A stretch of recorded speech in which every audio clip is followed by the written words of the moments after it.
Yeah, it's kind of a déjà disaster. It's kind of like the same thing we saw last year. We came into the first release of GDP expecting growth of above 1%, and it came in effectively at zero.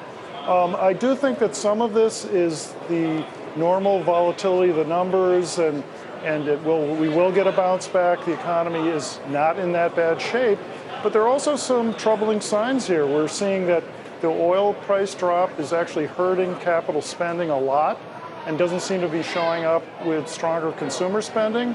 And we're seeing a bigger impact of the dollar on trade than we expected. We expected trade to be slicing about 0.5% off of U.S. growth.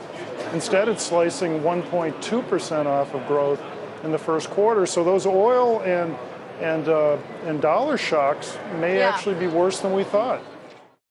The most important thing that Hampton said was that the Fed described the weakness in the first quarter as transitory. They're willing to look through that weakness. They think it's oil, they think it's the dollar, and they think the economy is going to be stronger in the second and third quarter. And whether or not we hike in September or later really depends on whether they're right on that call.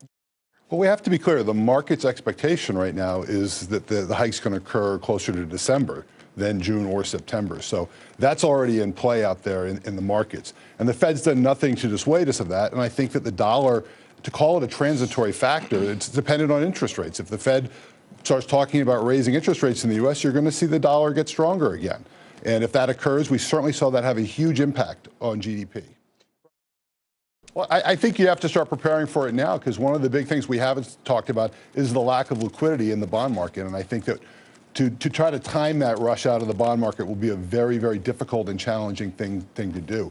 And so I think investors should be very careful, and they should be cost averaging out of risk in the bond markets and being prepared for the Fed to remove the steroids that they've been giving the bond market for the last 5 or 6 years. The flip side to that, Scott, is investing in financials. I mean, is it time now to say, you know what, they're going to benefit from a rising rate environment?